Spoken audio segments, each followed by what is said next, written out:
Dieu soit béni encore pour ce temps qu'il nous accorde de nous revoir et de partager ces moments de la parole. Comme Frère Branham nous dit, que quand nous venons au culte,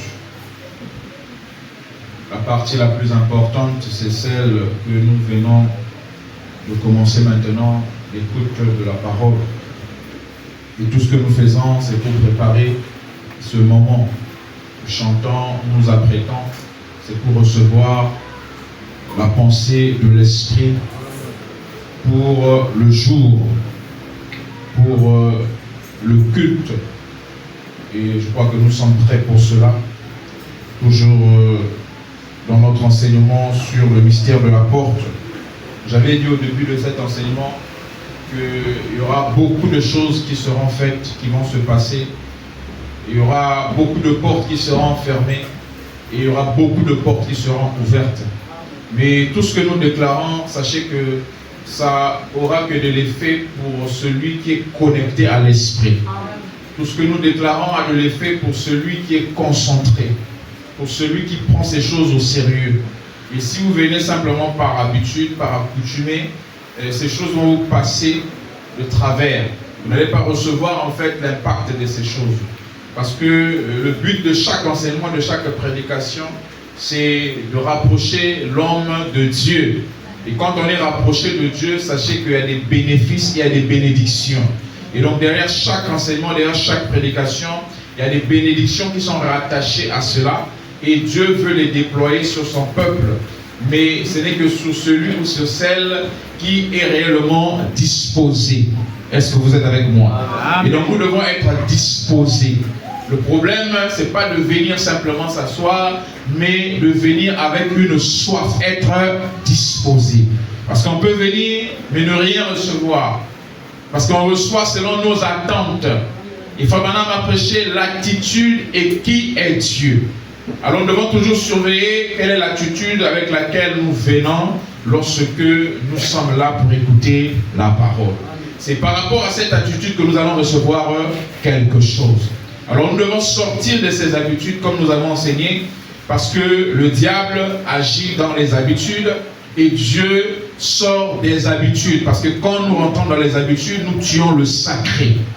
Et donc le fait de venir ici, si nous venons simplement par habitude, parce que dimanche, c'est un jour d'église, on ne travaille pas, c'est un jour d'église, ça c'est une coutume. Parce que toutes les nations, tous les pays catholiques respectent le dimanche. Est-ce que quelqu'un est avec moi? Mais nous ne le faisons pas par habitude ou par coutume. Et laissez-moi vous dire que si nous continuons à le faire le dimanche, c'est parce que les moyens nous manquent de venir quelquefois le samedi. Il y a des gens qui travaillent le samedi, si on dit bon culte le samedi, ça ne sera pas facile pour certains de se rassembler ici là. Et s'il y avait les moyens, si Dieu bénit tout un chacun a son moyen de transport, on va changer ce jour. Amen. Pour nous sortir de ces habitudes là. Parce qu'on est concret avec ce que nous croyons. Amen. Parce que le fait de venir le dimanche, ça ressemble à tout le monde et on se correspond sans pourtant faire des efforts, comme c'est tellement une coutume. On s'adapte à cette coutume et ça devient pour nous normal. C'est dimanche, je dois aller à l'église. C'est dimanche, je dois aller au culte. C'est dimanche, je dois aller à ceci. Mais si on peut réellement sortir de cette coutume, comme Frère Branham me dit, laisser ou abandonner cette habitude d'aller à l'église chaque dimanche. C'est cette habitude-là, c'est cet esprit-là, de la coutume. C'est ainsi que Jésus a condamné les traditions des anciens. Parce que quand on rentre dans la tradition, on tue l'élément surnaturel. Parce que quand nous venons ici nous rassembler, nous voulons entrer en contact avec le surnaturel. Alors s'il y a des éléments qui tuent ce surnaturel, alors l'esprit, au travers du prédicateur, peu importe qui se tiendra ici, doit attaquer ces éléments qui essaient de lier le sacré ou de tuer l'esprit. Il faut même dire que le long des âges, le Saint-Esprit était lié à cause des credos et des dogmes, à cause des dénominations. Parce que la dénomination est construite sur des traditions. Et cette tradition peut avoir une base scripturaire. Et alors on élève un mur. Nous c'est ça, nous c'est ça. On crée une doctrine, une tradition faite de dogmes et de credos. Parce que les dogmes et les credos, ce sont des doctrines qui ont quelquefois pour base une écriture. Alors on élève cela comme un mur, on dit nous on se tient là. C'est comme lorsque Luther est venu, il a prêché la justification par la foi. Est-ce que vous êtes avec moi? Il prêche la justification par la foi. Et alors, lorsque Wesley vient pour ajouter l'élément qui venait après la justification, c'est-à-dire la sanctification, ceux qui avaient reçu la justification ont refusé d'avancer. Ils ont dit que nous, la vérité, c'est la justification, on reste là. Or que Dieu avance, Dieu évolue. Est-ce que quelqu'un est avec moi? Même dans la création, Dieu a évolué. Dans la création, Dieu a avancé. Il est allé du plus petite espèce, il a évolué jusqu'à avoir l'homme. Parce que Dieu est dans l'évolution. Il faudra nous dire que Dieu veut que nous puissions développer la parole. Et nous développer au fur et à mesure que la parole de Dieu se développe. Donc au fur et à mesure que tu viens écouter la parole, aussi vrai que la parole est prêchée et que tu es connecté à l'Esprit qui parle, la parole que tu reçois, qui est développée, doit aussi développer ta propre vie. Amen. Donc si ta vie ne se développe pas, tu dois te poser des questions. Est-ce que réellement je crois la parole? Ou est-ce que réellement c'est la parole qui est développée, qui m'est apportée? Parce que si ce n'est pas une parole développée, ça ne peut pas aussi vous développer. Est-ce que quelqu'un avec moi? Si c'est une parole ancienne, ça va vous garder effectivement dans l'Antiquité. Si c'est une parole développée, ça va aussi vous développer. Donc les luthériens sont restés avec la justification. Ils n'ont pas voulu avancer. Alors ce qui était vérité à un moment est devenu une dénomination. Parce qu'ils ont plutôt refusé d'avancer. Les Wesleyens ont fait la même chose. Ce qui était la vérité pour leur dans la sanctification est devenu pour eux une dénomination lorsqu'ils ont refusé d'avancer avec la restauration des dons. Et il en est de même avec les pentecôtistes. Et on ira aussi avec les tabernacles. Parce que ce le réveil que nous avons reçu au départ n'est pas le réveil de l'épouse. Je ne sais pas si quelqu'un est en train de me suivre. Le réveil du message que les gens ont reçu, nos anciens Poukamateke, n'était pas le réveil de l'épouse. Amen. Mais c'était la bonne nouvelle que nous avons reçu un prophète. Amen. Or, ce prophète-là avait deux phases dans son ministère. Et ils sont restés avec la première phase, qui est celle qui était de ramener à la foi apostolique. La guérison divine, la restauration des dons et tout ça. Et c'est de là que Frère Branham dit que j'ai prêché comme un Paul. Et c'est là qu'ils sont restés. Or, il y avait une deuxième phase de son ministère. Là, il devait maintenant révéler les mystères cachés. Or, les mystères là, c'est ça la part de l'épouse. Donc, tout le temps, quand on a parlé du message, dans notre pays, il était question en majorité de la première phase du ministère de Malachie 4. Et les premiers qui étaient un peu développés en esprit, quand on touchait le réveil de l'épouse, ont été traités de tous les noms. Je salue l'âme du révérend Lys Dalibali. Ils ont été traités de tous les noms parce qu'ils étaient plus avancés que les autres à cette époque-là, où ils touchaient déjà les choses de l'épouse. Le fils de l'homme, le fils de David, le septième sceau, c'était pour certains comme du chinois. Parce que pour la majorité, les messages de Frère Branham, c'était de s'habiller en jupe, c'était d'avoir des cheveux crépus. Est-ce que quelqu'un me suit? Pour certains même, on faisait de mettre du parfum. Et ça évolue encore en tant que tradition parce qu'il y a certains jeunes qui ont ces esprits des anciens. Donc ça, c'était la première partie du ministère. Et dans cette première partie du ministère, vous retrouvez aussi l'écriture qui dit « Souvenez-vous de la loi de Moïse, mon serviteur ». C'est pourquoi la première phase, il vient avec les lois. Il enseigne aux femmes comment s'habiller. Est-ce que quelqu'un est avec moi? Ça, ce n'est pas le réveil de l'épouse. Je vais entendre un amen. Là, c'est encore la partie où il dit « Souvenez-vous de la loi de Moïse ». Donc, il vient avec cette onction aussi. En tant que légaliste, il faut s'habiller comme ça, il faut s'habiller parce que il faut être aussi une personne morale. Est-ce que quelqu'un avec moi? Mais ça, ce n'était pas toujours le message de l'épouse. Alors le message de l'épouse vient à la fin. Et c'est à la fin aussi que frère Branham, les gens l'ont abandonné. Parce qu'au départ, il faisait des grandes réunions. Il y avait des foules qui se réunissaient. Il y avait des guérisons, il y avait des miracles. Il avait beaucoup d'amis. Il est même allé en Afrique du Sud en 1951, je crois.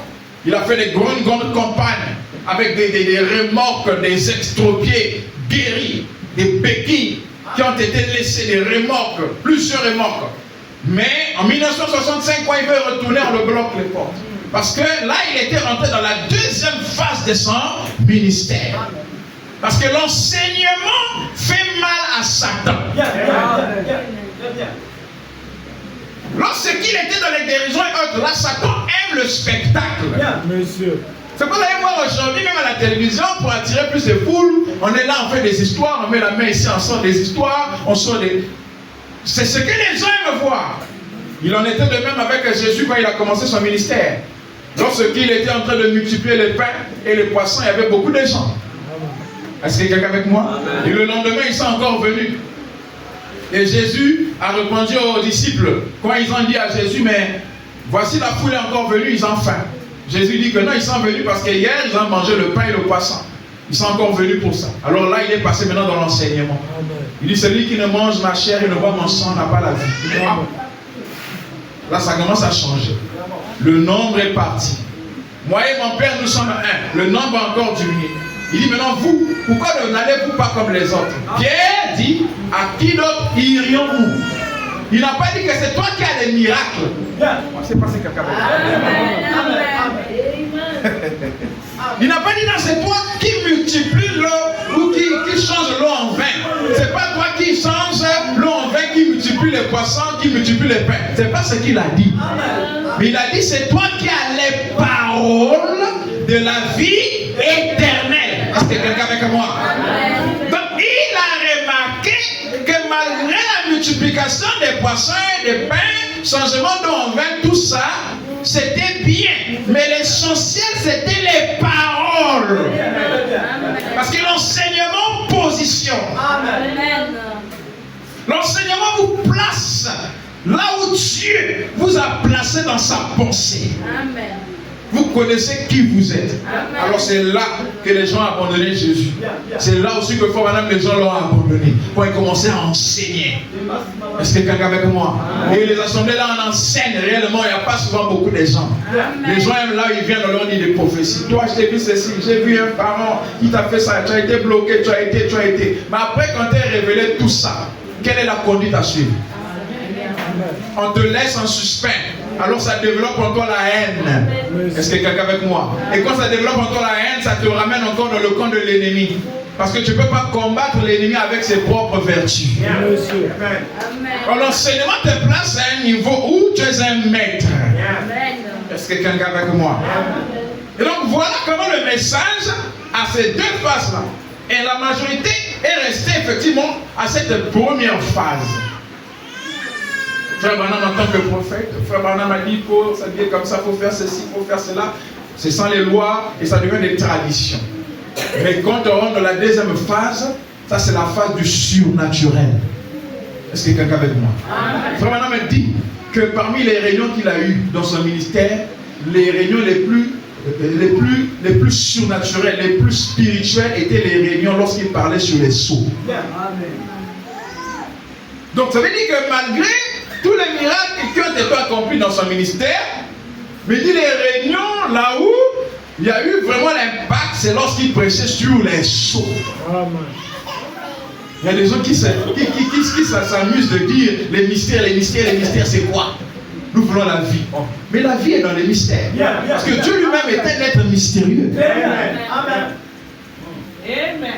La vie est dans les mystères. Voilà pourquoi le plus grand mystère, Frère Branham dit que le troisième poule, il s'agit de la vision de l'attente.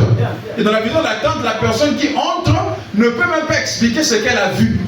Il faut toi-même entrer en contact avec l'être qui est dans cette attente-là pour devenir aussi cet être-là.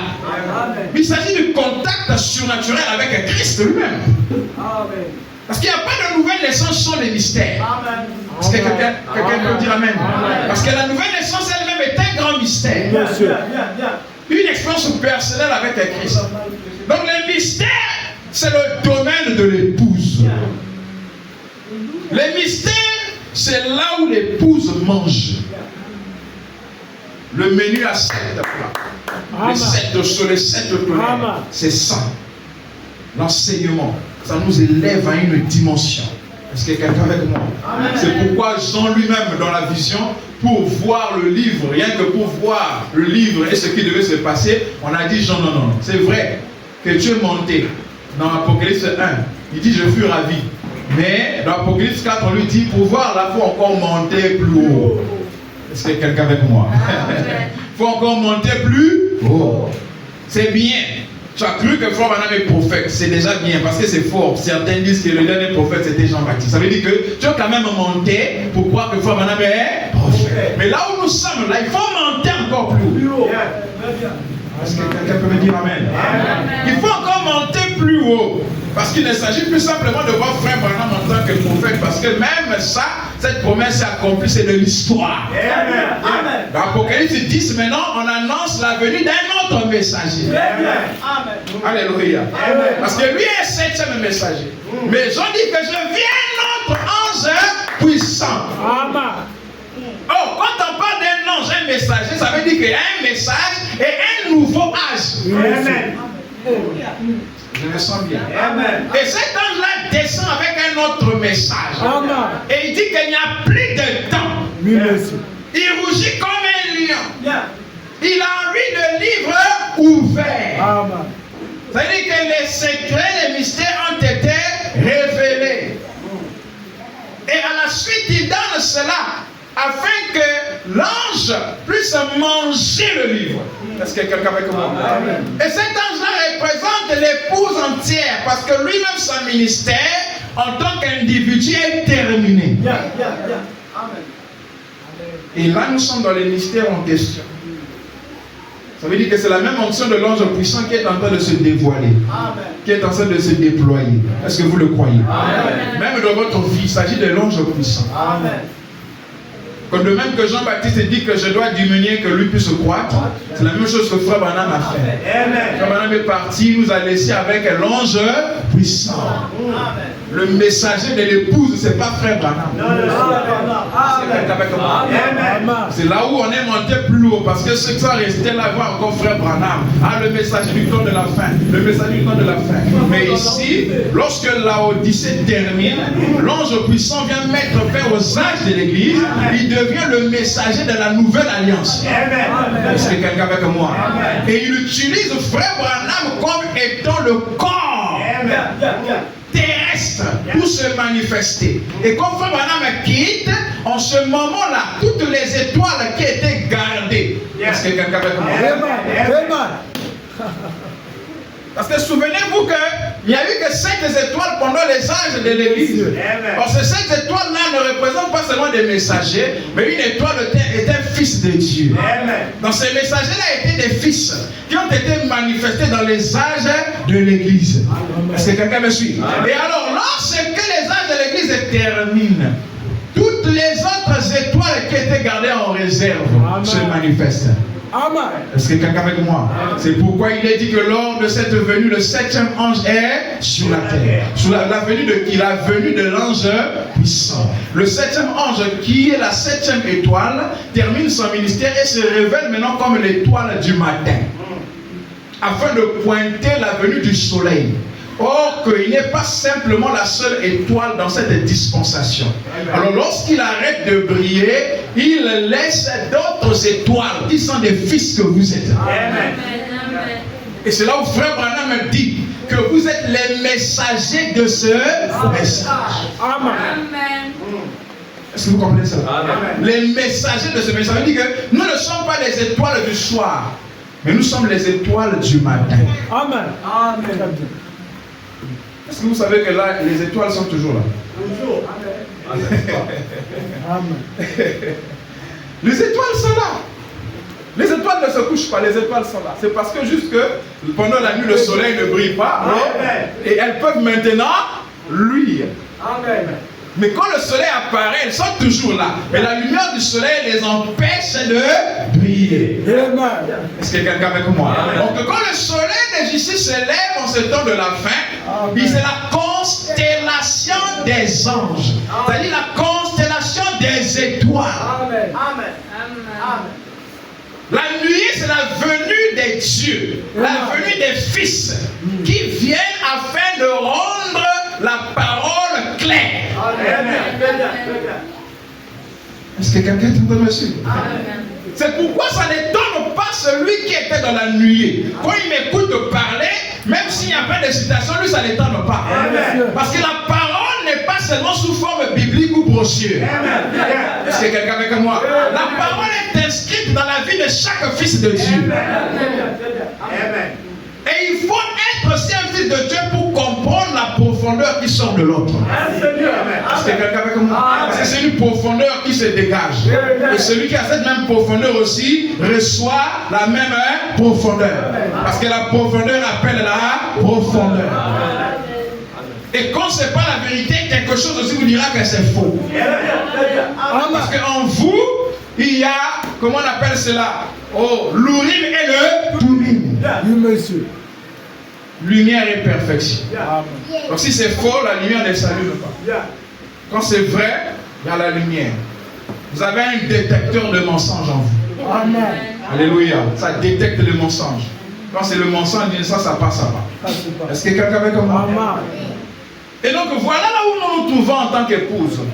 Nous sommes dans les mystères. Et notre enseignement sur le mystère de la porte.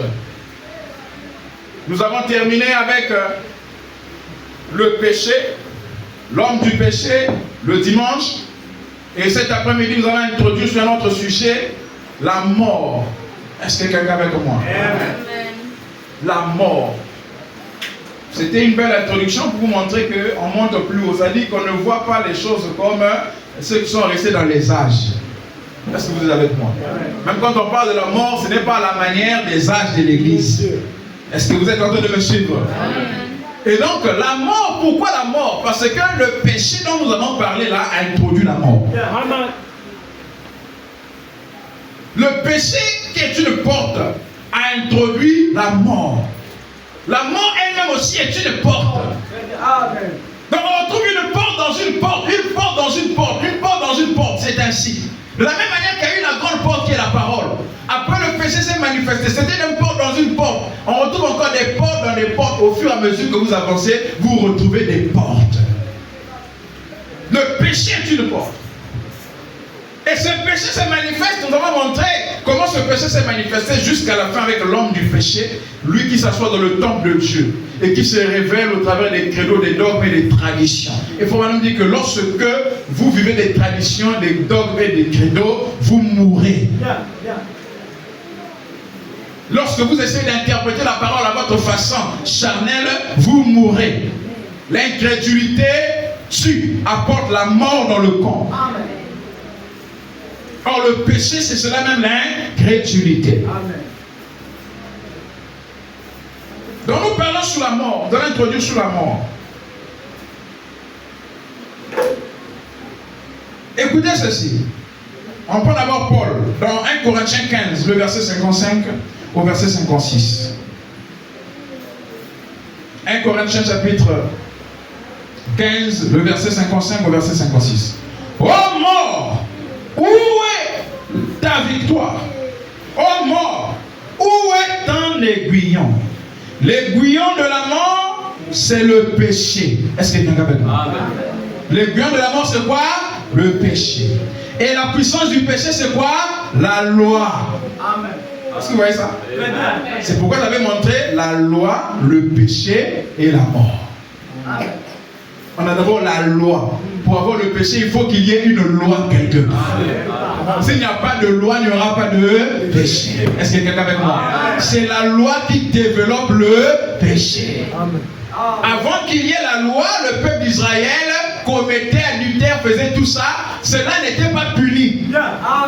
Parce qu'il n'y avait pas une loi. C'est la loi qui est venue démontrer que c'est le péché. Là où il n'y a pas de loi, il n'y a pas de péché. Pour Est-ce que quelqu'un est avec moi?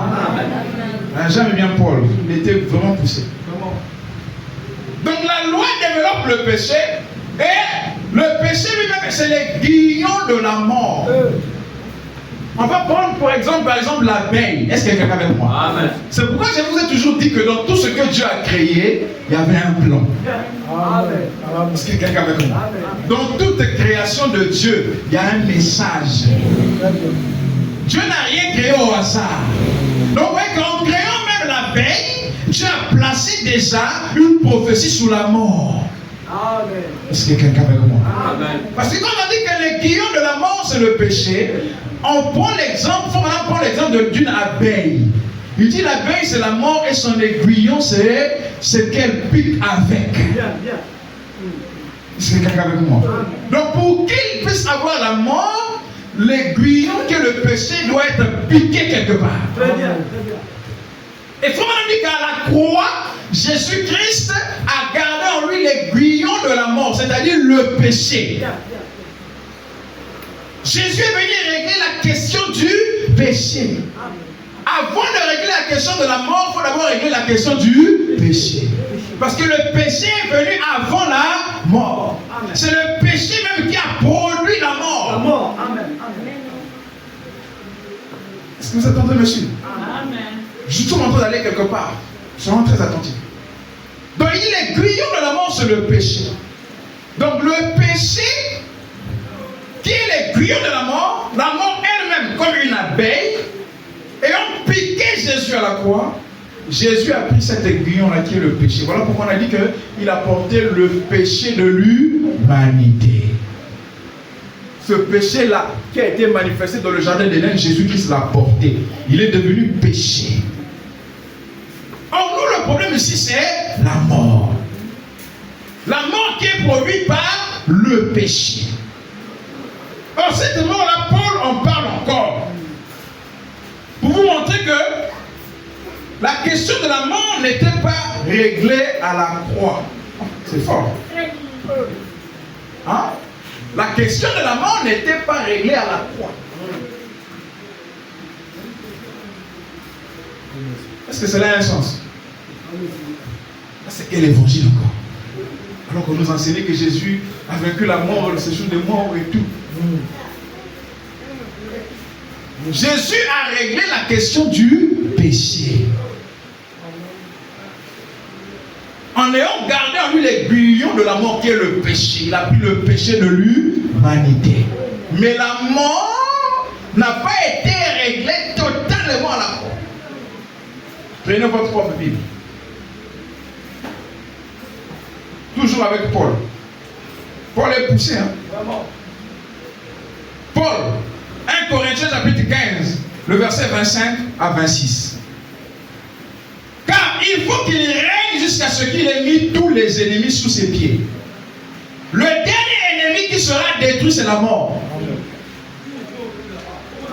Le dernier ennemi qui sera détruit, c'est quoi? La mort. Pas qui a été détruit à la croix, mais qui sera détruit. Donc la mort à la croix n'a pas été détruite. Mais Jésus a réglé la question du péché. Alléluia. Et voilà pourquoi quand Jean entre dans la vision, dans le livre d'Apocalypse, en parlant des sceaux, il a vu le premier sceau comme étant le cavalier sur le cheval blanc. Le deuxième, le cavalier sur le cheval noir. Le troisième, le cavalier sur le cheval roux. Et le quatrième, le cavalier sur le cheval pâle. Et il faut même dire que le quatrième sceau, c'est la mort. Alléluia. Or, ce qui met fin à la mort, le dernier ennemi, c'est la seconde venue de Christ. Amen. Amen. Alléluia. Amen. Le quatrième sceau s'applique dans le dernier âge de l'Église. L'âge de l'Église de Laodicée. Parce que c'est là la dernière chevauchée du cavalier qui a commencé sur le cheval blanc. Amen. Il commence à chevaucher au premier âge de l'Église sur un cheval blanc. Après la croix. Est-ce que quelqu'un avec moi? Après la croix, il y a eu chevauchement. Il chevauche. Alors il se manifeste comme étant sur le cavalier, sur le cheval pâle, au dernier âge de l'Église. c'est-à-dire la mort. Amen. Il vient frapper. Comme le dernier fléau dans le pays d'Égypte, c'était la mort du premier-né. Donc ici, c'était pour vous montrer qu'après Jésus, la mort a continué. Alors cette mort-là, c'est quoi? Voilà. Ce que nous appelons mort, c'est pas ce que Dieu appelle mort. Parce qu'il y a le langage de l'homme et le langage de Dieu. Amen. Est-ce qu'il y a quelqu'un avec moi? Acclamons d'abord pour notre Dieu. Oh, j'aime tellement la parole. Si vous partez dire à un religieux que non, Jésus avait vaincu le péché à la croix, mais pas la mort, on peut vous la dire. Pourtant, c'est biblique. Le dernier ennemi qui sera détruit, Paul dit, c'est la mort. Qui sera détruit, c'est-à-dire à la fin. Donc, avant que Christ ne prenne le royaume et devienne le roi, il doit d'abord vaincre tous ses ennemis. Et le dernier, c'est la mort. Donc, à la croix, il n'a pas vaincu la mort. Oh là là. C'est fort, hein? Ça, c'est là. C'est compliqué, hein? Ça change presque toute la croyance chrétienne. Mais c'est parce qu'en fait, les gens n'ont pas compris la loi du devenir. Quand Jésus dit que tout est accompli, il parlait de ce qu'il avait accompli comme base qui devait servir pour arriver à l'achèvement. Je donne un exemple que Frère me donne aussi. Quand on parle de l'électricité, il dit lorsque Franklin a crié Eureka, j'ai trouvé, en réalité lui-même ne savait pas ce qu'il avait trouvé. Amen.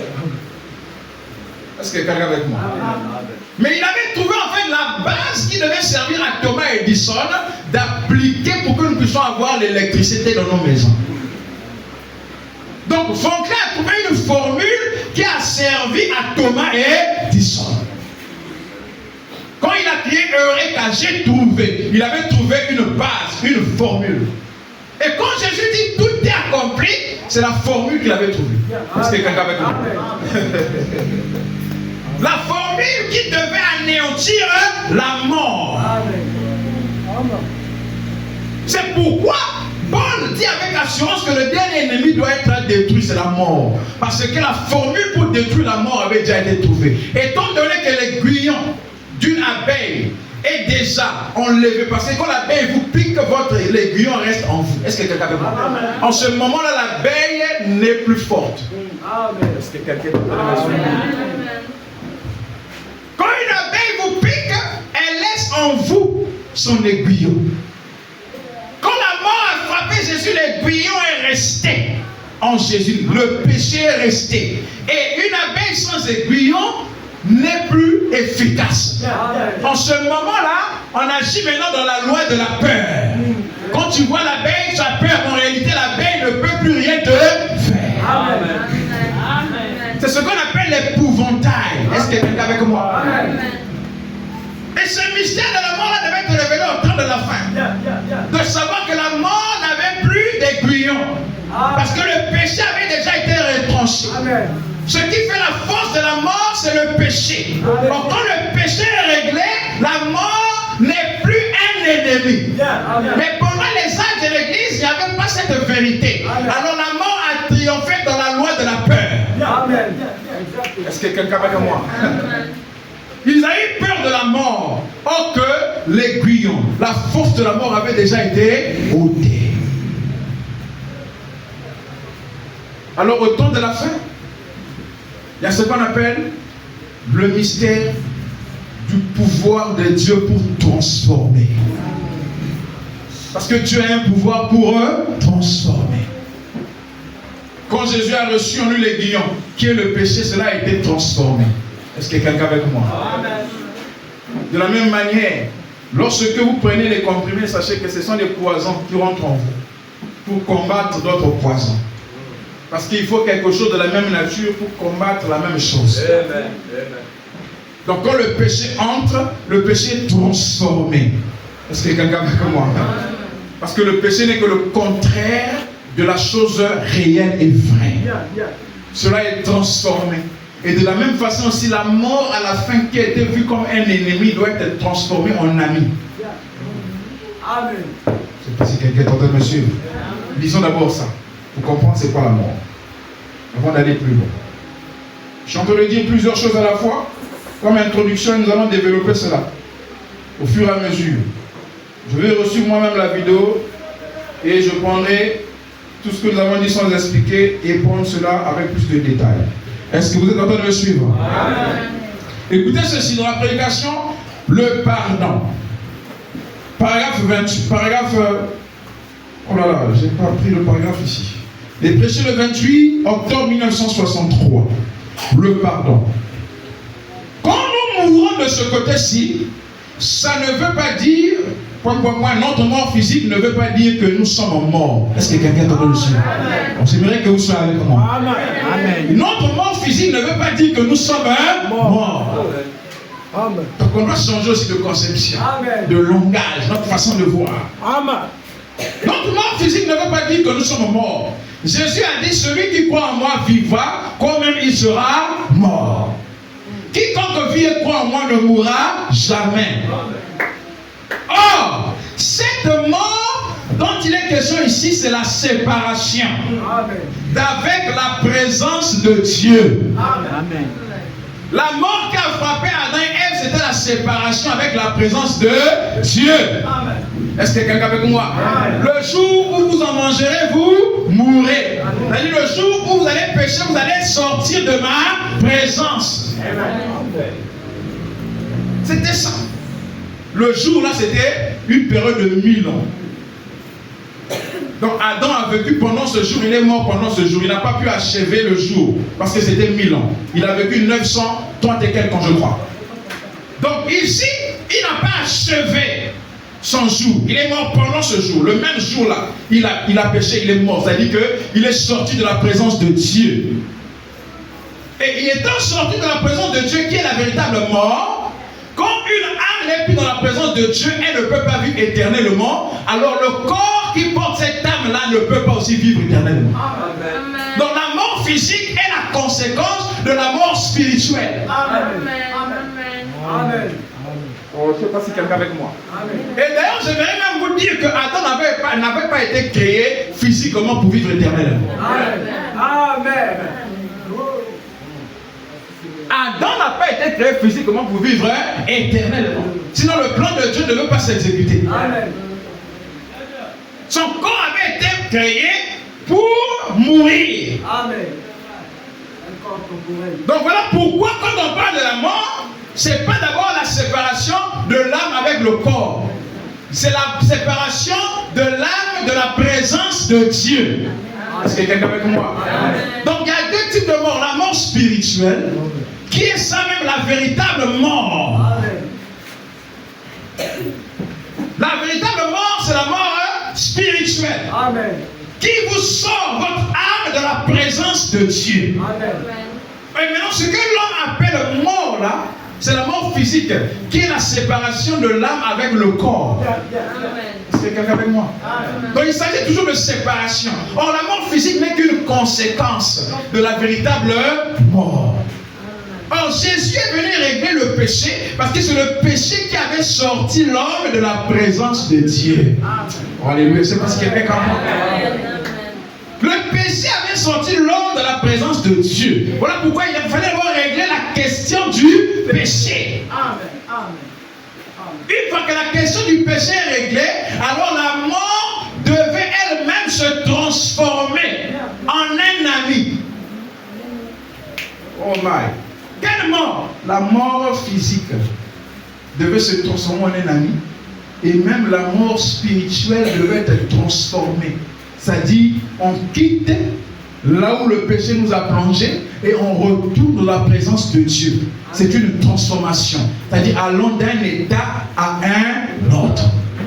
Parce que le péché, c'est un état et la conversion, c'est un autre état. Retournons d'abord à notre lecture. Est-ce que nous aimons la parole? Amen.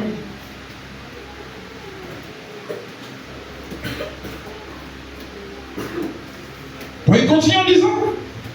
Or, cette mort dont il est question ici, c'est la séparation d'avec la présence de Dieu. Mais la mort physique que nous devons connaître ici, ce n'est toutefois pas la mort. Est-ce que quelqu'un est avec moi? Il dit la mort physique que nous devons connaître ici, ce n'est toutefois pas la mort. Nous sommes encore dans la présence de Dieu. C'est-à-dire que lorsque vous êtes entré dans la présence de Dieu, si ce corps-là périt, ça ne change rien parce que vous êtes toujours dans la présence de Dieu. Donc c'est l'homme qui appelle cela mort parce que vous avez été séparés avec le monde visible. Mais pour Dieu, la mort c'est lorsque vous sortez de la présence de Dieu. Amen. Donc cette mort-là a été et resté comme étant un ennemi redoutable parce que l'homme n'avait pas encore pris connaissance de ce qu'est réellement la mort. Qu'est-ce que la mort? C'est ce que nous venons de lire ici. La séparation avec Dieu.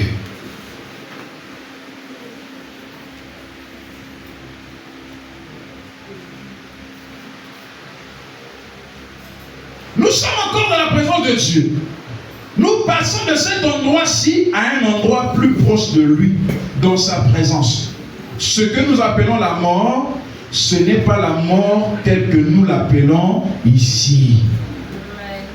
Ce que nous appelons la mort là, ce n'est pas la mort telle que nous l'appelons ici. Donc ce que l'on appelle la mort, il est mort, elle est morte, c'est le langage humain.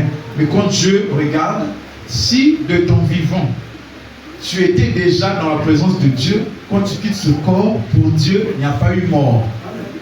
Est-ce que quelqu'un veut mort? Or, c'est cette mort-là qui doit être réglée.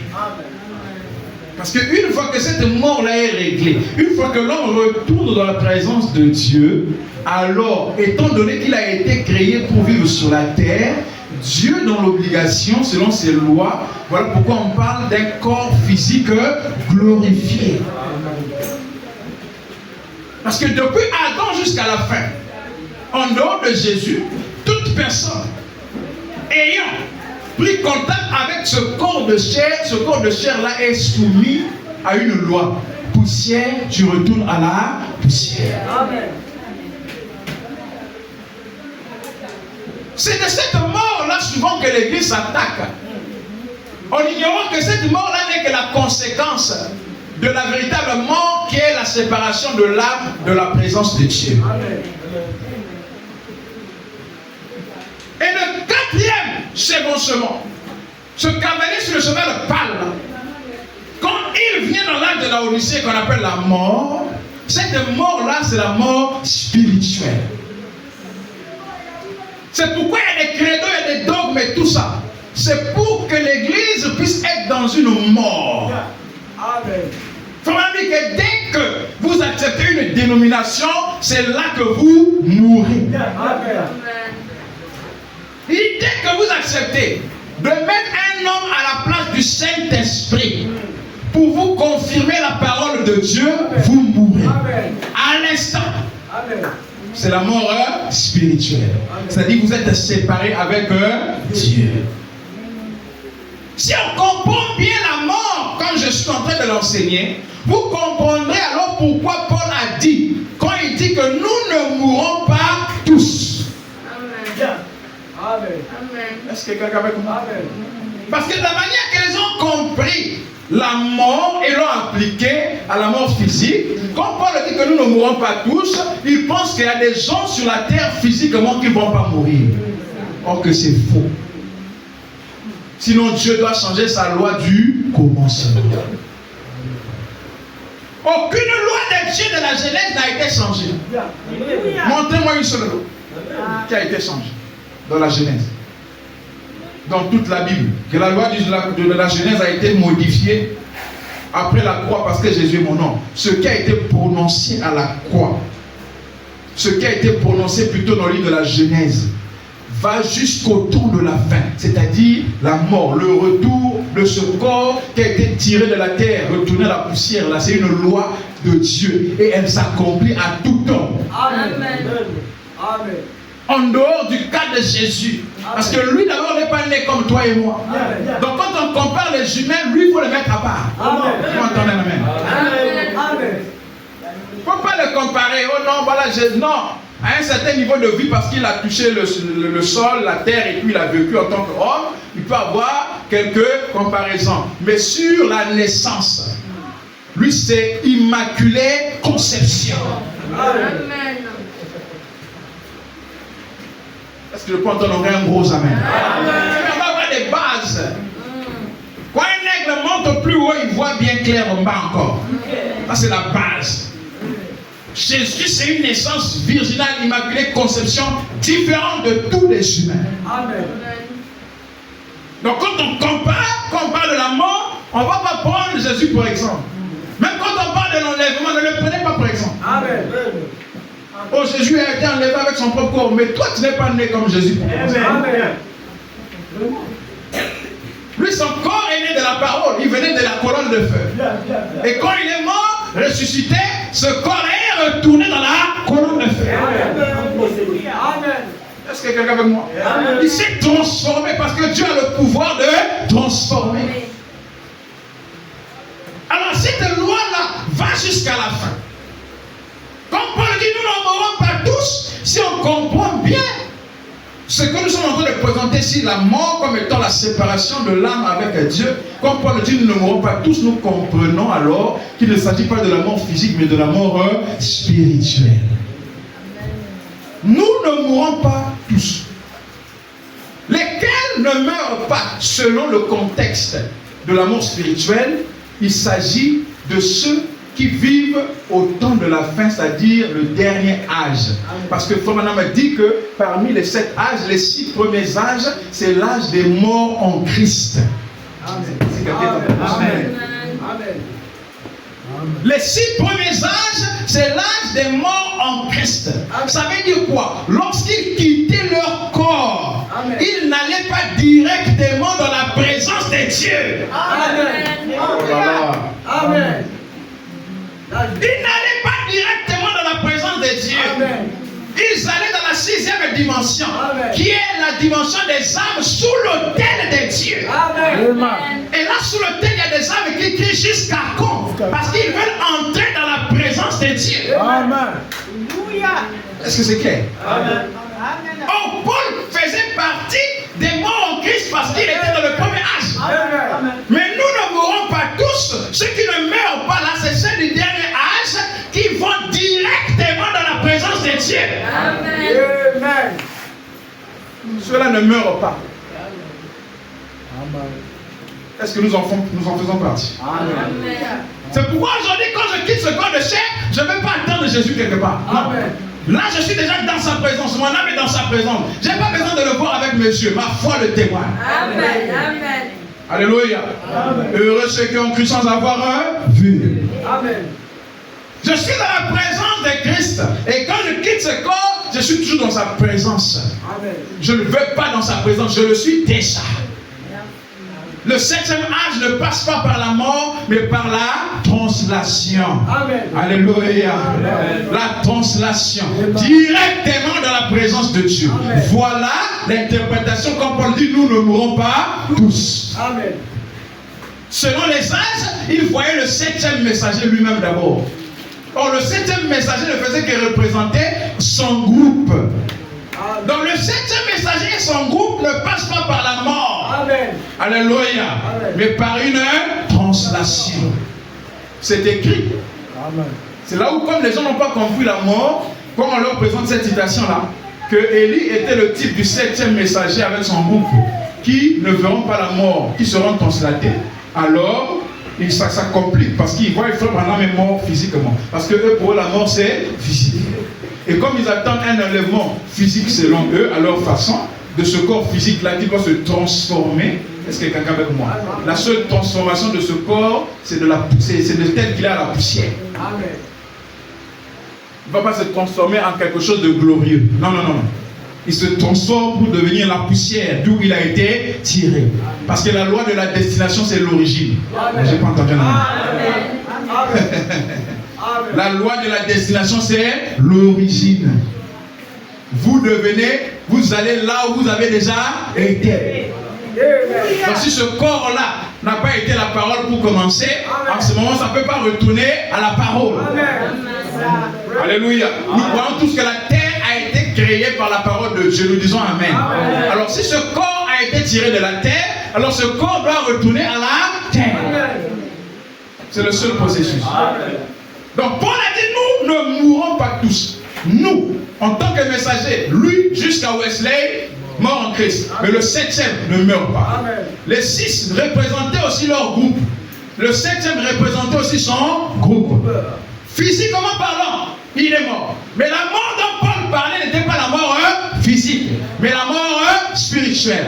La séparation de la présence de Dieu. Amen. Même les véritables serviteurs de Dieu peuvent mal comprendre ces choses. Amen. Parce que même les disciples de Jésus que lui-même avait choisis, qu'il a appelé lui-même, qui étaient des fils de Dieu, ont mal compris un message que Jésus avait apporté au sujet de la mort des gens. Amen.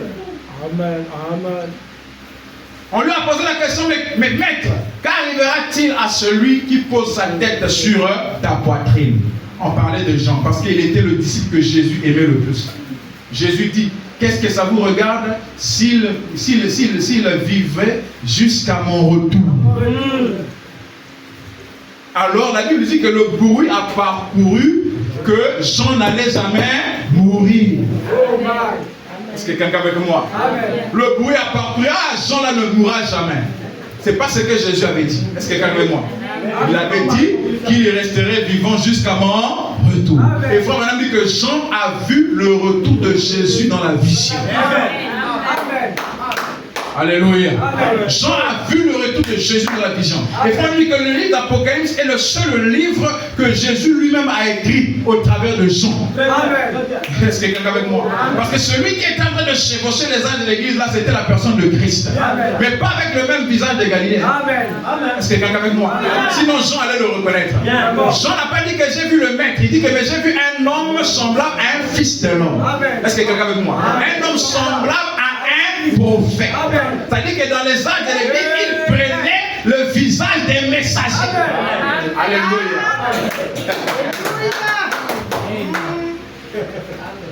Même dans le chapitre 1, il dit, je me retournais pour voir la voix qui me parlait. C'est-à-dire que même la voix, il n'a pas dit que c'était le timbre de la voix de Jésus. Non.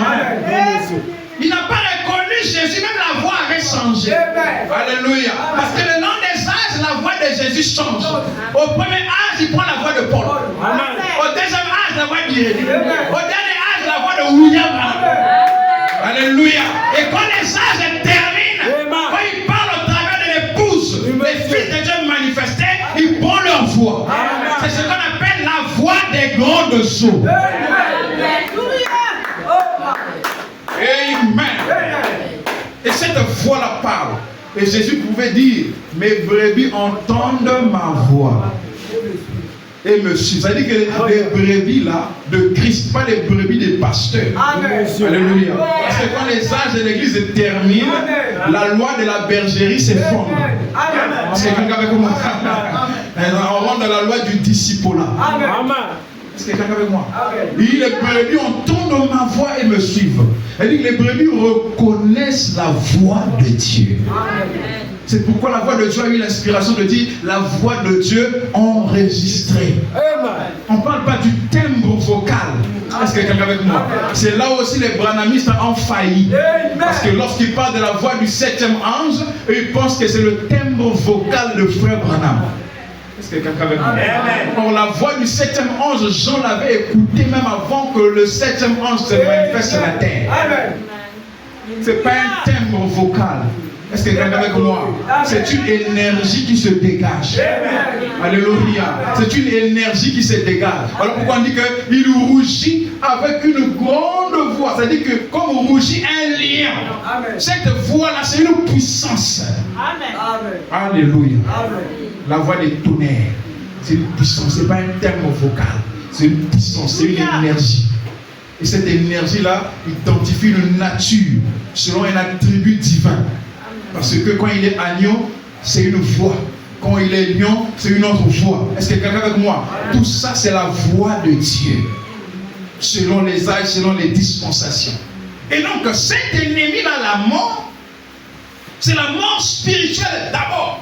Parce que la mort physique n'est qu'une conséquence de la mort spirituelle. Alors lorsque la mort spirituelle est réglée, alors la mort physique n'est plus un souci. Amen. Est-ce que quelqu'un veut comprendre? Alors on comprend maintenant que ce qu'on prenait comme étant un ennemi, lorsque le 7e sceau s'accomplit, le 7e sceau vient mettre fin à tout. Amen. Ça met fin aux âges de l'Église. Ça met fin aux tempêtes. Ça met fin aux âges des dénominations. Ça met même fin à la mort. C'est-à-dire le 4e sceau prend fin. Amen. Est-ce que quelqu'un avec moi? Amen. La mort pour qui? Pour ceux qui ont été scellés, qui sont sortis de ces dénominations-là, la mort prend fin. Alors ils rentrent dans un autre âge, ils rentrent dans une autre dispensation. Amen. Parce que le 7e sceau vient les introduire Amen. dans un âge éternel. Amen. Par conséquent, ils sont des êtres éternels. Et alors comme ils sont des êtres éternels, qui ont été appelés à vivre sur la terre, ils ont déjà des corps qui ont été réservés, qu'on appelle des corps physiques glorifiés. Ce sont des corps terrestres Amen. qui peuvent manger. Amen. Est-ce que quelqu'un avec moi? Amen. C'est-à-dire qu'ils peuvent construire, Amen. mais ils ne sont pas obligés de manger pour vivre. Amen. Est-ce que quelqu'un avec moi? Amen. Ils peuvent vivre sans manger. Le corps physique de Jésus glorifié, lorsqu'il est ressuscité d'abord, lorsque Marie de Magdala est arrivée au sépulcre, elle a voulu le toucher. Jésus a dit: ne me touche pas encore, parce que je ne suis pas encore allé vers mon Père et votre Père. Amen. Ça, c'était le matin. Mais le soir, il a apparu dans une pièce. Là, il y avait les disciples. Ils ne croyaient pas que c'était lui. Alors Jésus leur a dit: touchez-moi. Amen. Il a même pris du gâteau, il a mangé. Est-ce que quelqu'un avec moi? Amen. Le matin, il n'avait pas encore revêtu son corps glorifié. Amen. Parce qu'on ne peut pas toucher une théophanie. Est-ce que quelqu'un est en train de se voir? Amen. Mais le soir, il avait revêtu son corps glorifié. Il était allé vers son Père. Or, il dit: dans la maison de mon Père, il y a plusieurs demeures. Or, une demeure, c'est un corps. Est-ce que quelqu'un avec moi? Il était allé prendre son corps physique glorifié. Pour vous dire que le ciel n'est pas loin. Est-ce que quelqu'un avec moi? Donc, le matin, on ne le touche pas, mais le soir, on le touche. Donc, dans l'intervalle de quelques heures, il avait son corps glorifié. Alléluia. C'est pourquoi Paul dit: je me sens bien. Si cette tente est détruite, il y a une autre tente qui nous attend. Alléluia. Cette tente-là n'est pas faite des mains d'homme. Amen. C'est cette ville-là qu'Abraham, notre Père, cherchait. Amen. La Bible dit qu'Abraham était à la recherche d'une ville dont le constructeur et l'architecte, c'est Dieu lui-même. Mais il n'a pas trouvé ça. Cette ville-là, c'est cette ville-là quand Jésus dit: je m'en vais vous préparer une place. Cette ville-là, il y a des demeures. Ces demeures-là, ce sont des corps. Abraham était à la recherche d'un corps. Alléluia. Amen. Parce qu'il savait que malgré, je me sens bien, Amen. malgré que Christ, Dieu l'avait rajeuni, son corps ne pouvait pas vivre éternellement. Amen. Et Frère Branham a dit: si ce corps se transforme, il mourra toujours. Amen. Parce que malgré qu'Abraham fut transformé, il est mort. Amen. Amen. Il faut un autre corps. Amen. Alléluia. Yes. Il faut un autre corps. Amen. Une autre habitation. C'est ce corps physique glorifié. Et Frère Branham dit que lorsque vous êtes né de nouveau et que vous avez le Saint-Esprit, alors votre condition glorifiée, votre corps glorifié se trouve à vos côtés même. Amen. Alléluia. Amen. Avec ses yeux, je ne peux pas le voir. Amen. Mais ce corps-là est là. Ce corps-là est réel. Amen. Amen. Donc, on n'a pas peur de la mort parce que la mort a été transformée. Au temps de Paul, il a vu la mort comme étant un ennemi. Mais dans le pouvoir de Dieu pour transformer. Lorsque le 7e sceau s'accomplit, il y a une puissance qui transforme la mort. Amen. Alléluia. Amen. La mort devient un ami, un allié. Et quand ça devient un allié, qu'est-ce que ça fait? Alléluia. Amen. Écoutez ceci dans la prédication Hébreux chapitre 2, 3e partie. Prêché le 28 août 1957. Il dit ceci au paragraphe 268. Or, est-ce que vous entendez, monsieur? Amen. Or, il n'y a pas lieu de craindre la mort. Amen. Est-ce que quelqu'un est avec moi? Amen. Oh, Dieu a un pouvoir pour transformer. Amen. Il a transformé la mort qui était un ennemi ça devient un allié, Amen. un ami. Autrefois, la mort vous éloignait de Dieu, mais cette fois-ci, la mort vous rapproche de Dieu. Amen. Alléluia. Amen. Ah, il n'y a pas lieu de craindre la mort. Bon, bien sûr, nous la craignons. Ce que nous appelons mourir, ça, aucun de nous ne le veut. Mais savez-vous que si quelqu'un est né de nouveau, il ne peut pas mourir? L'Assemblée dit Amen. Comment peut-il avoir la vie éternelle et ensuite mourir? Il ne le peut pas. La mort, tout ce que c'est, le mot mort, ça signifie la séparation. Alors, il sera séparé de la présence de nos yeux. Mais il est toujours dans la présence de Dieu. Amen. Il sera toujours, il le sera toujours. Donc la mort n'est pas une chose difficile. La mort est une chose glorieuse. Amen. Est-ce que quelqu'un avec moi? Amen. Le langage change. Paul dit que c'est le dernier ennemi, en parlant de la mort bien sûr spirituelle, dont la conséquence est la mort physique. Mais une fois que la mort spirituelle est réglée, Amen. que nous rentrons dans la présence de Dieu, Amen. par le mystère de la translation, Amen. là où les morts en Christ ressuscitent, mais le 7e âge, Amen. une fois qu'il est terminé, on ne parle plus de mort, on parle de translation. Amen. Ça veut dire qu'il reste simplement la mort physique. Et en ce moment, la mort physique elle-même n'est plus aussi un ennemi. Amen. Ça devient une chose glorieuse parce que ça nous emmène dans la présence de Dieu. Amen. Là où nous avons toujours été. Amen. Ça devient un véhicule. Monsieur. Alléluia. Amen. La mort est une chose glorieuse. La mort est ce qui nous emmène dans la présence de Dieu. Je vais maintenant dans la prédication, les choses qui sont à venir. Pour terminer. Est-ce qu'il y a quelqu'un avec moi? Amen. Or, cette prédication, les choses qui sont à venir, c'est, il faut madame la prêcher à partir des pages qui lui restaient quand il avait prêché sur l'enlèvement. Amen. Quelqu'un a compris ça? Amen. Amen. Les choses qui sont à venir, c'est un enseignement que Frère Madame a prêché le lendemain du jour où il avait prêché sur l'enlèvement. Il dit qu'il me restait quelques pages hier lorsque je prêchais aux hommes d'affaires du plein évangile sur l'enlèvement. Alors ce soir, j'aimerais parler sur les choses qui sont à venir. Amen. Or, dans l'enseignement, l'enlèvement, il a montré, voilà comme Élie, il y a eu tant d'enlèvements dans l'Ancien Testament, Élie, Enoch, le Nouveau Testament, Jésus, le pont, il était enlevé, et il y a aussi 2 enlèvements dans le Nouveau Testament, l'enlèvement de l'Église, l'enlèvement des 2 témoins, il explique que tout ça, les gens sont émerveillés, mais il lui est resté des pages. Et dans ces pages-là, voilà ce qu'il déclare maintenant. Est-ce que quelqu'un avec moi? Amen. Parce que l'enlèvement n'annule pas la mort physique. Amen. Amen. Amen. Jean fut ravi en esprit. Au chapitre 4, on nous dit que c'était l'enlèvement. Le type de l'enlèvement de l'Église. Amen. Mais après, physiquement, Jean est mort. Est-ce que quelqu'un avec moi? Amen. Parce que ce corps-là, son origine, c'est la poussière de la terre. Ça retournera à la poussière de la terre. Peu importe la sainteté que vous nous efforcions de faire, ce corps ne pourra jamais être sauvé. Le négatif. Donc c'est ça le mensonge que les églises enseignent aux croyants. Amen. Voilà pourquoi les gens font tous les efforts pour être saints aux yeux de l'église, pour que ce corps puisse aller au ciel. Amen. Aucun de ces corps ne peut entrer dans la présence de Dieu. Déjà pendant que nous sommes ici, ce corps n'aime pas la parole. Amen. Exactement. Il n'aime pas la parole. Amen. On le force de venir. Amen. Amen. Mais nous, tu vas l'amener au ciel. Bon, il sera transformé. Non, même la transformation là ne va pas changer. Sa seule transformation, c'est de retourner d'où il vient. Amen. Tu ne peux pas retourner à ce que tu n'as jamais été. Amen. Est-ce que quelqu'un avec moi? Amen. Écoutez maintenant la suite de Frère Madame ce qu'il a prêché sur l'enlèvement, les pages qui restaient. Qu'est-ce qu'il y avait dans ces pages? Est-ce qu'on voulait découvrir cela? Amen. Il dit ceci, au paragraphe 65, de la prédication, les choses qui sont à venir. Paragraphe 65. Donc, ce vieux monde doit subir sa chute, parce qu'il est venu par le sexe.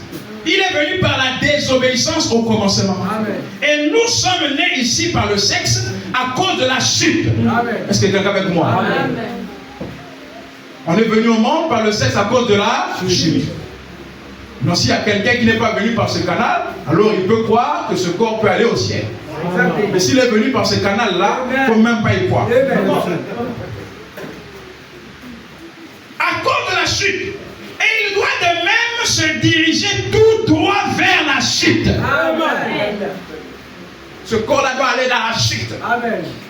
Mais celui qui est en train de vous préparer maintenant, c'est-à-dire il y a un autre corps que Christ est en train de nous préparer. Il ne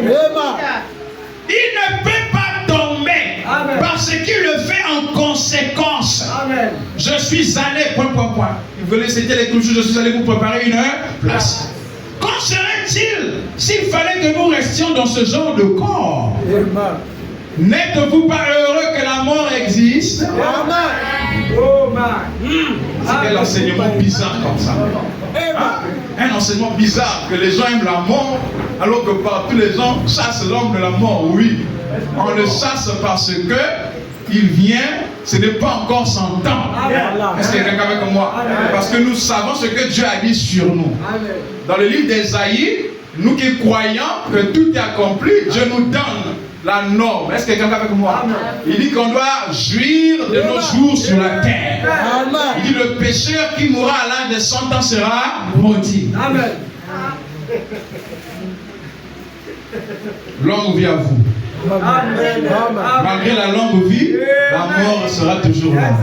Parce que la mort est une porte. La porte qui s'ouvre pour vous faire entrer dans la présence de Dieu. Amen. La mort est une porte. Alléluia. La mort est une porte. Le pouvoir de Dieu l'a transformé en tant que porte. Amen. Avant c'était un ennemi, mais cette fois-ci Dieu dit je le transforme. Parce que le 7e sceau va mettre fin à tout. Il met fin à la mort n'existe plus comme telle. Alors nous entrons maintenant dans le mystère de la translation, où ce que nous appelons mort physique là n'est plus mort pour nous, ça devient une porte. Une porte qui s'ouvre et qui introduit ton âme dans la présence de Dieu, là où ça a toujours été. En fait, ça se déconnecte du corps et ça laisse le temps et ça révèle maintenant ce qu'on appelle l'immortalité. Est-ce que quelqu'un avec moi? Parce que on va toucher ça le dimanche prochain.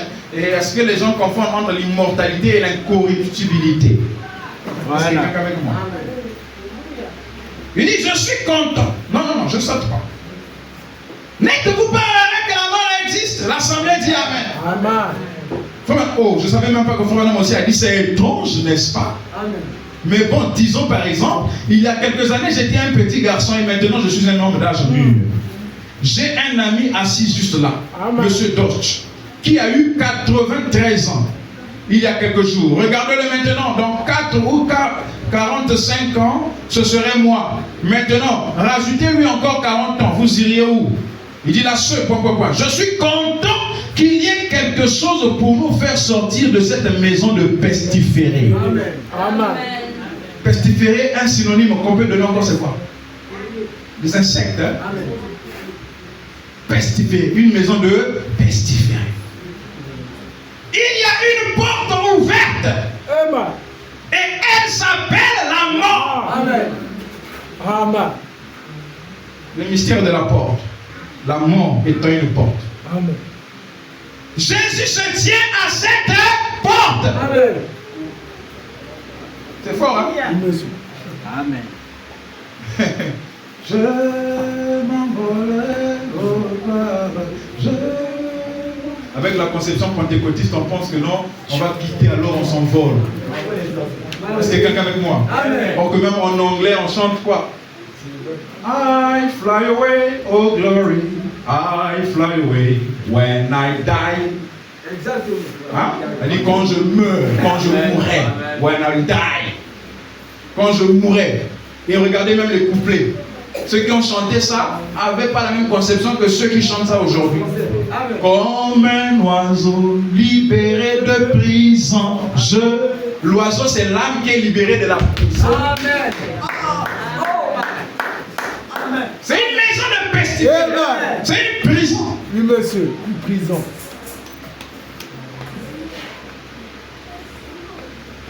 Voilà, continue en disant, je suis content qu'il y ait quelque chose pour nous faire sortir de préférée.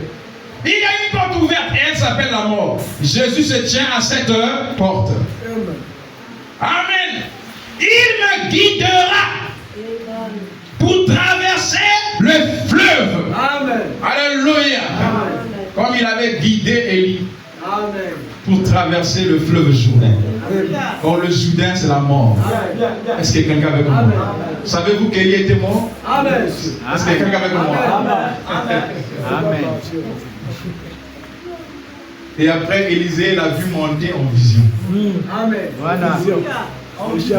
Est-ce que quelqu'un avec moi? Gloire à Dieu. Amen. Jésus se tient à cette porte. Amen. Il me guidera pour traverser le fleuve. Il me fera franchir cette porte. Il y a une grande porte là-bas qui s'appelle la mort. Et à chaque battement de cœur, vous vous en rapprochez d'un battement. Et un jour, il faudra que j'arrive à cette porte. Amen. Il vous faudra vous aussi y arriver. Amen. Alléluia. Amen. Mais quand j'y arriverai, je ne veux pas être un lâche. Amen. Je ne veux pas pousser des cris et reculer. Quand vous voyez quelqu'un en train de quitter, en train de crier et tout, ah, attention, quelque chose qui ne va pas. Parce que quand Jésus est à cette porte-là, tu es rassuré. Est-ce que quelqu'un avec moi? Tu es rassuré. Mais quand il n'est pas là, c'est des cris. C'est le châtiment déjà. Alléluia. Je ne veux pas être un lâche. Je ne veux pas pousser les cris et reculer. Je veux arriver à cette porte, m'envelopper des vêtements de sa justice à lui. Pas la mienne, mais la sienne. Alléluia. Donc voilà la porte qui s'ouvre, qui est transformée, qui était autrefois redoutable, mais Christ la transforme. Elle devient maintenant une porte pour entrer dans sa présence à lui. Est-ce qu'il y a quelqu'un avec moi? Mais après que tout soit achevé, parce que vous êtes un livre écrit. Et ce livre-là doit être lu des hommes. Et par conséquent, le plan que Dieu a placé en chacun de nous doit s'accomplir avant que nous puissions passer par cette porte. Et par cette porte-là, personne ne peut vous y pousser à passer si cette porte ne s'ouvre pas par Christ lui-même. Alléluia. Et dans le pouvoir de Dieu pour transformer, pour revenir, quand il peut transformer la mort en vie, quand il peut transformer le péché en perfection, ça veut dire qu'il peut transformer tout ce dont nous avons comme problème cet après-midi. Est-ce que tu le crois?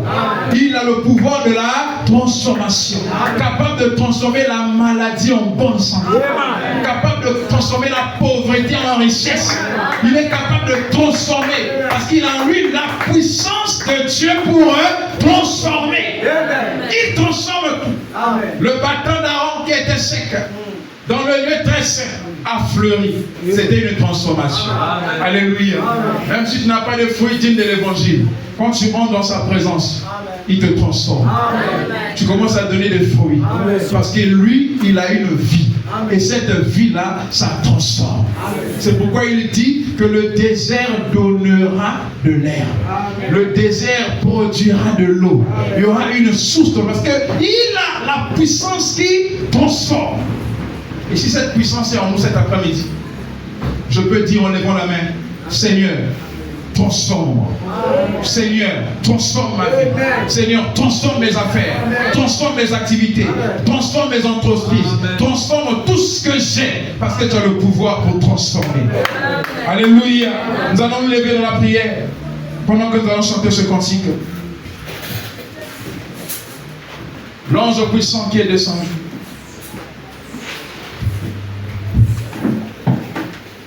Avec là.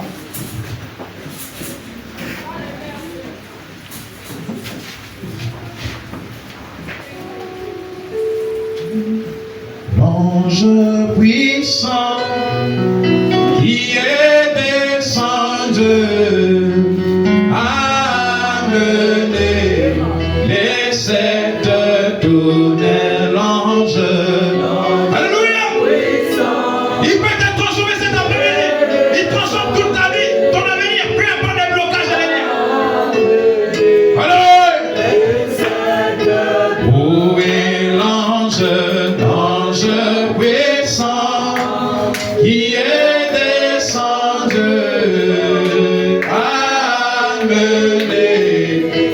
Say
il y a la, oh, il y a la puissance dans les secteurs.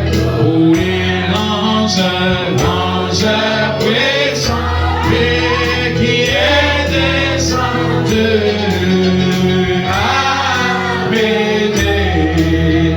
Réclame maintenant la transformation de ta vie. Réclame maintenant la transformation de tes entreprises. Réclame la transformation de tes affaires. Réclame la transformation de tout. Il y a le pouvoir de Dieu pour transformer dans ce message. Oh, prends mon âme. Alléluia. Prends-la, Seigneur. Oh, et de ta flamme de mon cœur. Oh, et que tout mon être vive pour toi.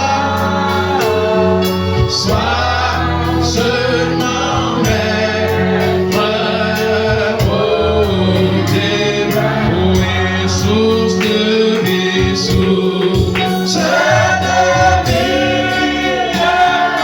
de paix d'amour. Vers moi je prie, vers moi je prie, le jour.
Seigneur notre Dieu, tu as écouté les plaintes, tu as écouté la réclamation de tes enfants, Seigneur. Nous avons cru ta parole. Nous croyons que c'est toi qui ouvres les portes. Si tu as fermé la porte, Seigneur, appelé la mort lorsqu'elle était, Seigneur, oh Dieu, redoutable. Tu l'as transformée afin que ce soit une porte qui t'emmène vers, oh Dieu Père éternel, qui nous emmène vers toi. Oh Dieu, auparavant, Seigneur, elle était redoutable parce que les anciens la craignaient, parce qu'elles les ont menés au séjour des morts. La mort a mené au séjour des morts. Mais cette fois-ci, le 7e sauveur mettre vers cette mort. Elle est transformée. Alors elle nous emmène dans ta présence. Si tu as le pouvoir de transformer la mort, alors tu peux transformer la vie cet après-midi. Tu peux transformer nos affaires. Tu peux transformer nos entreprises. Tu peux transformer, Seigneur, la maladie en bonne santé. Seigneur, nous réclamons cette transformation dans nos foyers, dans nos maisons, dans notre église, Seigneur. Nous réclamons cette transformation dans notre ville, dans notre nation, dans notre continent, Seigneur. Oh Dieu bien-aimé, souviens-toi, Père bien-aimé, de nos bien-aimés qui sont, Seigneur, à l'est de la RDC. Tu as aussi ton peuple là-bas, Seigneur. Oh Dieu, transforme cette situation, Seigneur. Transforme cette situation, Seigneur. Car nous avons le pouvoir de la paix, le pouvoir de transformer, Seigneur. Là où se trouve ton peuple et qu'il y a le chagrin, transforme cela, Seigneur. Toi, le Dieu de la transformation, viens transformer l'unité, Seigneur. Viens transformer nos vies, Seigneur. Ouvre les portes de la stabilité. Ouvre les portes, Seigneur, de la richesse, de l'abondance, de la paix, de la joie. Dans le nom de Jésus-Christ. Toi, le Dieu de la transformation, nous t'invitons cet après-midi dans nos vies. À toi la gloire, à toi les acclamations. Au nom de Jésus-Christ, nous avons ainsi prié devant nous. Amen.